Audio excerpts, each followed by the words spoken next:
Two British tourists are attacked by a stranger in the Australian outback.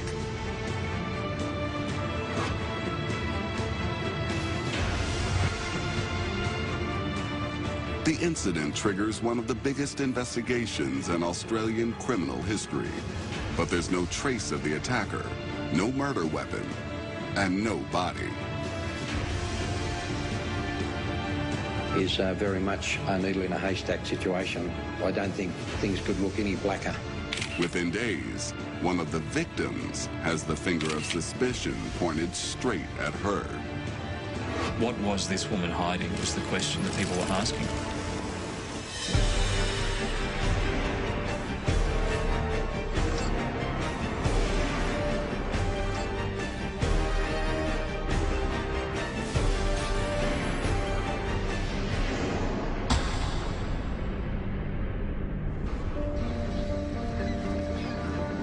Sydney, Australia, January 2001. Home to the iconic architecture and a vibrant social scene, the city has recently hosted the Olympic Games. Two British backpackers, 28-year-old Peter Falconio and 27-year-old Joanne Lees, have been together for 5 years. They're enjoying the last leg of a round-the-world trip and make Sydney their temporary home.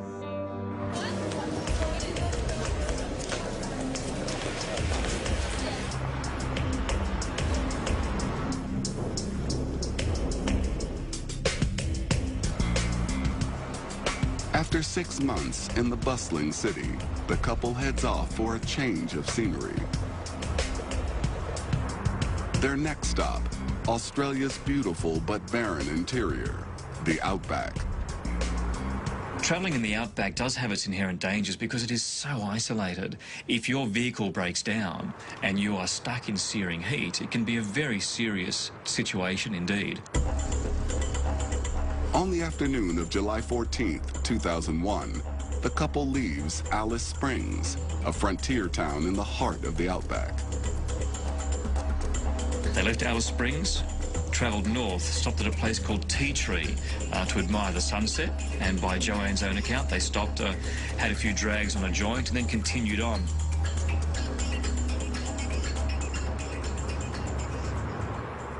At around 7:30 p.m., the couple notices bright headlights closing in behind them.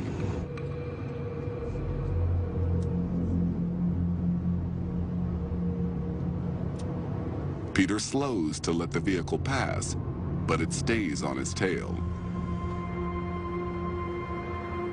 Later, Joanne recalls what happened next.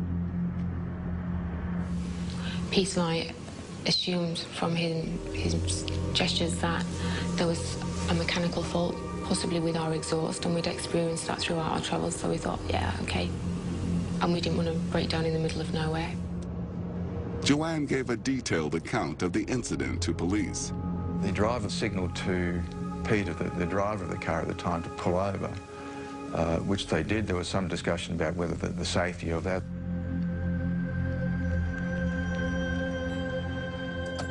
Joanne says Peter then steps out of the vehicle and tells her to wait inside.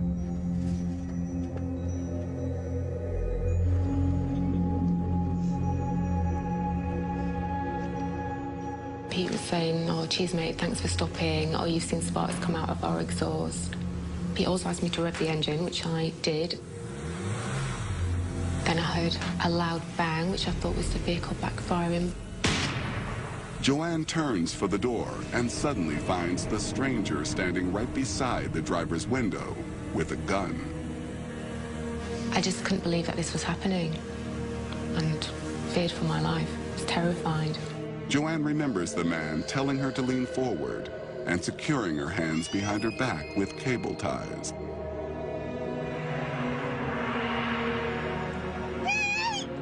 Peter is nowhere to be seen.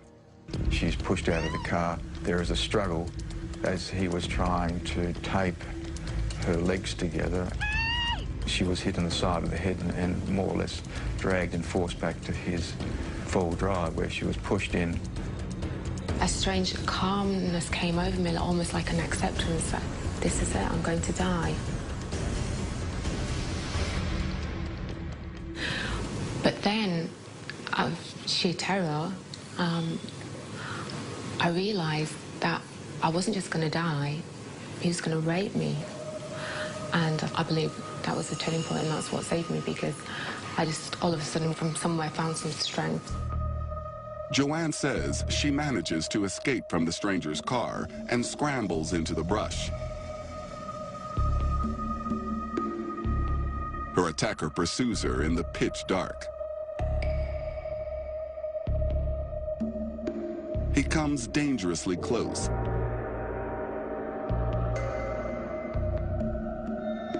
But isn't able to find her. Eventually, he gives up.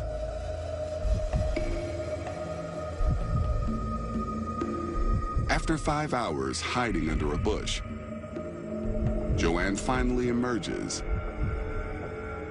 and flags down a passing truck. She never sees Peter Falconio again.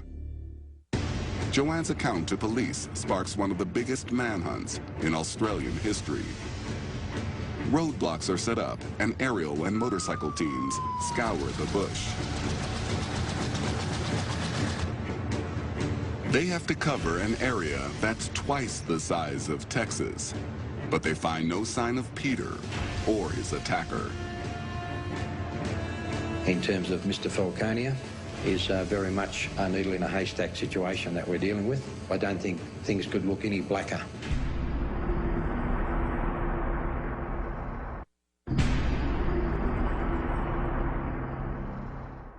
Investigators in the Australian Outback scour the rough terrain for any sign of Peter Falconio. His girlfriend, Joanne, narrowly escapes a violent attack by a stranger on the side of the road, while Peter is still missing. But finally, the couple's abandoned van is located near a pool of Peter's blood, 185 miles from Alice Springs. The story attracts global attention. International press descends upon the small town of Barrow Creek. It's now 4 days since the abduction along this stretch of road, just over there where the orange cones have been placed. The journalists are hungry for information, but the only witness to the crime is reluctant to speak to the press. Rumors start to circulate about why Joanne won't talk. She quickly turns from victim to accused.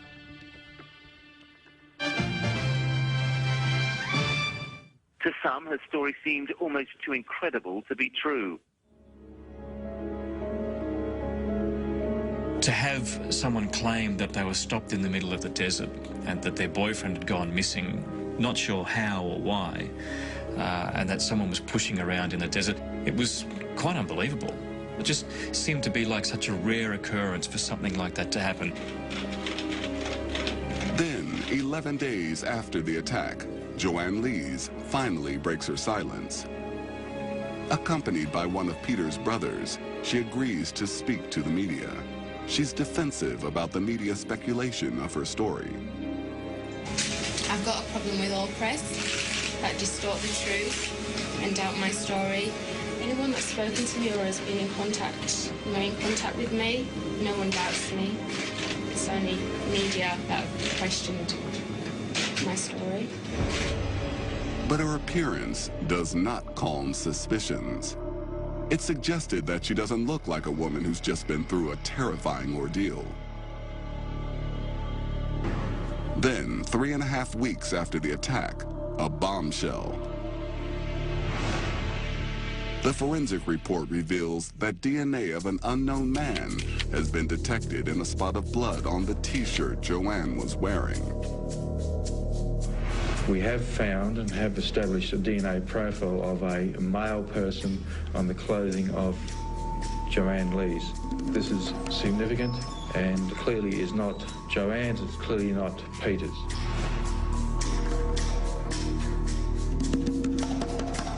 It's another year before the investigation takes another step forward. In August 2002, a drug-running drifter is picked up by police in South Australia in connection with an alleged abduction and rape. What became of interest to us was the equipment that he had with him, the ties. The fact is that the victims were tied up with the cable ties and such, that he was armed at the time, and a few other things. He was driving the four-wheel drive.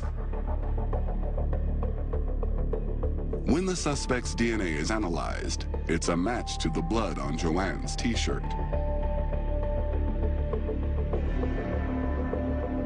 The focus of the task force will remain surrounding this person currently held in custody, and we'll be seeking to swear out a warrant for the arrest of this person for the murder of Peter Falconio. Despite not having a body or murder weapon, police considered the DNA match compelling evidence. And Bradley John Murdoch is charged with the murder of Peter Falconio, November 14, 2003.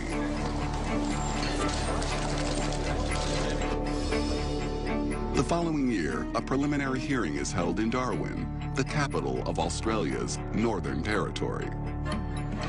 It will determine if there's a sufficient case to go to trial. Murdoch has already been found not guilty of the unrelated rape and abduction in South Australia.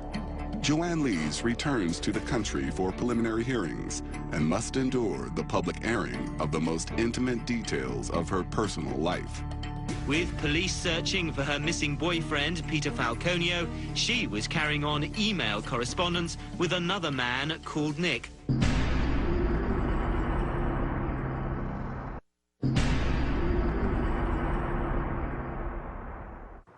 A media frenzy surrounds Joanne Lees as she returns to Australia for the preliminary hearing in the Peter Falconio case. It is here where a judge will decide if there's enough evidence against Bradley John Murdoch for the case to go to trial. To the fascination of the press, it's revealed at the hearing that while Joanne lived with Peter Falconio in Sydney, she had a relationship with another man, Nick Riley. The latest revelations revolve around her behaviour at the time these pictures were taken shortly after the attack. With police searching for her missing boyfriend, Peter Falconio, she was carrying on email correspondence with another man called Nick.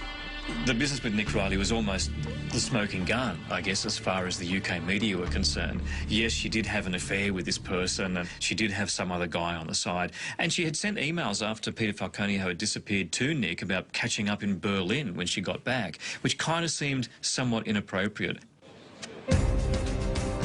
The personal revelations only fan the flames of suspicion which still hang over Joanne. But police dismiss her affair with Nick as irrelevant, and it's decided the case will go to trial. On October 17, 2005, Peter's family arrives from the UK. The eyes of the world are focused on Joanne and how she will conduct herself at the trial of her boyfriend's alleged killer. When she appears, she's a transformed woman. We saw a very big change in Joanne. She was very conscious of what she was wearing. In fact, she probably dressed down quite corporate-wise, went to plain skirts, plain blouses, that sort of thing.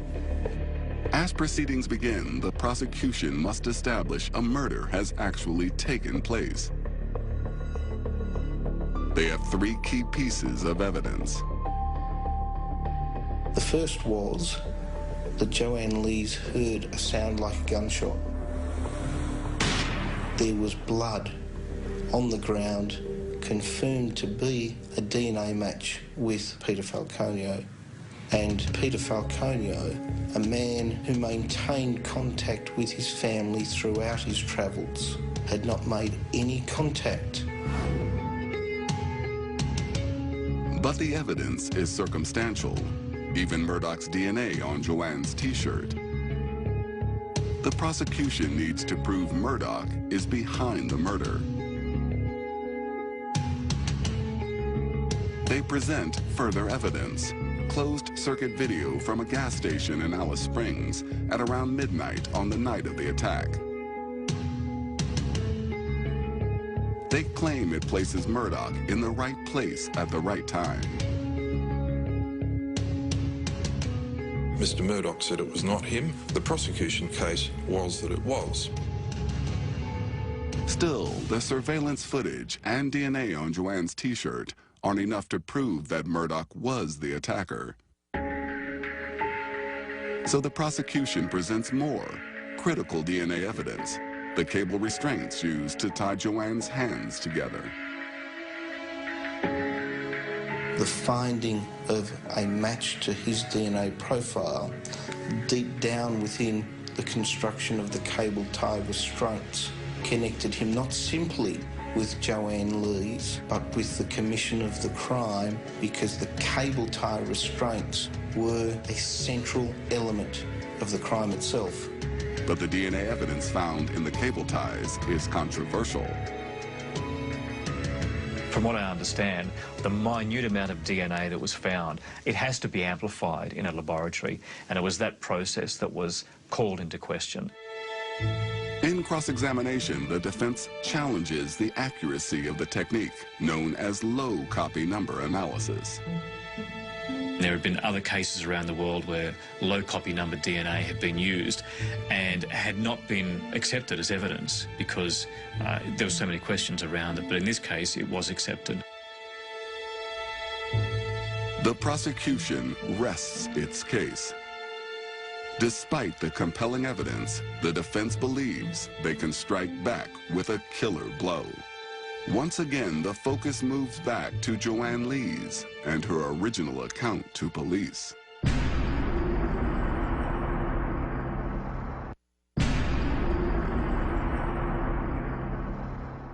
Following years of media suspicion for possible involvement in the disappearance of her boyfriend, Peter Falconio, the defense calls Joanne Lees to the stand. In her original statement, she claimed their attacker had tied her hands behind her back. But the driver who picked her up on the road after the attack says her hands were tied in front of her body. The defense was saying, look, it's impossible for you to move your hands from the back of you to the front of you. During the cross-examination, the point was raised and Ms. Lees came to say that she could give a demonstration of this capacity. So there was an adjournment at the end of the defence's questioning. She went out to another room. She put on a pair of track pants, tied her hands behind her back with a tie from somebody's suit. Then she was sat in the witness chair again while everyone filed back into the court with her hands tied behind her back. It was like time had stood still for her at these points, so she was under a lot of pressure. She sat down on the ground, moved her hands from behind her to in front of her, and that was the end of it. It's a major turning point in the trial. Finally, people believe Joanne's account of what happened. On the 37th day of the trial, at 12:50 p.m., the jury leaves the court to consider their verdict. Joanne waits with the Falconio family. Just 8 hours later, the jury returns with a unanimous decision. It's the end of a 5-year journey for Joanne. It was guilty after guilty after guilty after guilty. So I can only imagine the emotion that she felt at the time, a total vindication of all the people that had ever doubted her. Bradley John Murdoch is sentenced to life in prison. It's over, I can get on with my life. He's never going to be able to hurt anyone else again. He consumed my thoughts and my life for 5 years. I'm not letting him take any more of that. All that's left now is for Joanne to face the media, who doubted her for so long. Today marks the conclusion of an intense period of distress for myself and the Falconio family. This will enable us to take another step in the grieving process for Pete. We would now request you all allow us some space and privacy to do this.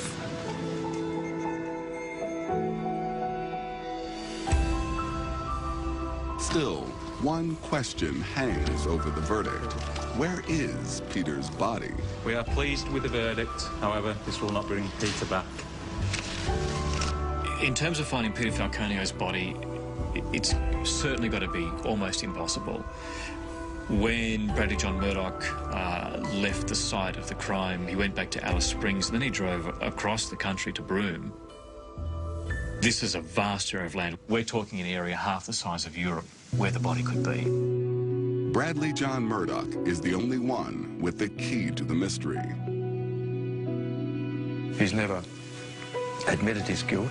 He's never given any sort of indication that he was responsible and indicated where he has disposed of Peter's body. If he's got any redeeming features, I would encourage him to do so. Today, Murdoch continues to proclaim his innocence.